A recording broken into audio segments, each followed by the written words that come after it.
Now, in the latest visuals coming in after the aftermath of flash floods and cloudburst in Himachal Pradesh, several houses have been damaged severely and vehicles have been washed away due to the cloudburst. Continuous rainfall seen in the Siraj and the multiple constituencies of Mandi in Himachal Pradesh have brought the valley to a standstill.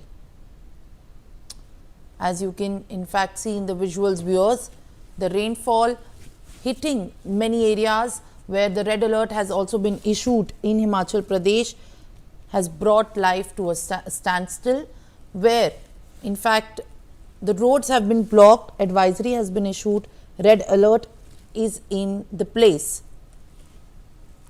Anurag Sharma is joining me with more details. Anurag, now we can see in the visuals there has been heavy damage in the areas where the red alert has been issued.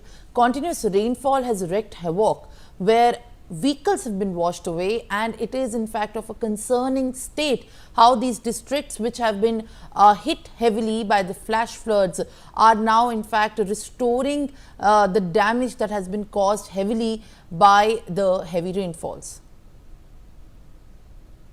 बिल्कुल सिमरन, देखिए सबसे बड़ी बात जब हम हिमाचल की बात करते हैं, हिमाचल में मानसून के आगाज के साथ ही जो है, अगर हम बात करें 20 जून से लेकर, तो 37 लोगों की जो है वो अभी तक जाने जा चुकी हैं और 157 से ज्यादा लोग जो है वो अभी भी मिसिंग है हिमाचल में, और 407 करोड़ का जो आंकड़ा है वो पार कर चुका है। अभी केवल और केवल 10 या 12 दिन हुए हैं अगर मानसून के दस्तक की बात करें। पिछले 48 घंटों में अगर हम बात करें, 164 पशुधन जो हमारा हिमाचल का है वो खत्म हो चुका है, 154 मकान जो है वो क्षतिग्रस्त हो चुके हैं, 106 पशुशालाएं जो हैं वो खत्म हो चुकी है। इस तरह की स्थितियां जो है वो हिमाचल में बनी हुई है।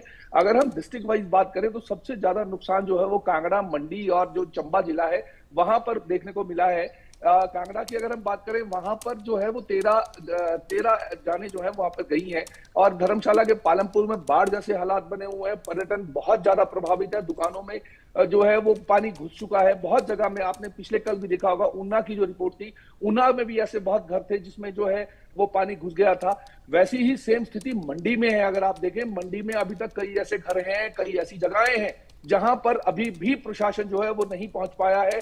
3-3, 4-4 दिन से, वो 30 तारीख से लेकर अभी तक भी जो है वो प्रशासन की वेट कर रहे हैं कि किसी तरह से प्रशासन आए और उनको रसद या राहत कार्य जो है उसमें जो है लोगों को मदद की जा सके। अभी भी हिमाचल में 357 लोग, अगर हम 12 दिनों की बात कर रहे हैं, 357 लोग अभी भी राहत शिविरों में रह रहे हैं। इस तरह की स्थितियां हिमाचल में बनी हुई है। अगर इसी तरह से मानसून चलता रहा और इसी तरह से डिप्लॉयमेंट जो है वो करी रही तो हिमाचल का बहुत बड़ा नुकसान होगा और हिमाचल के लोगों के लिए इस वक्त जान की आफत बनी हुई है। जी सिमरन। All right, Anurag, thank you very much for the latest details that you are tracking. For more such videos, subscribe to the NewsX YouTube channel, hit the bell icon.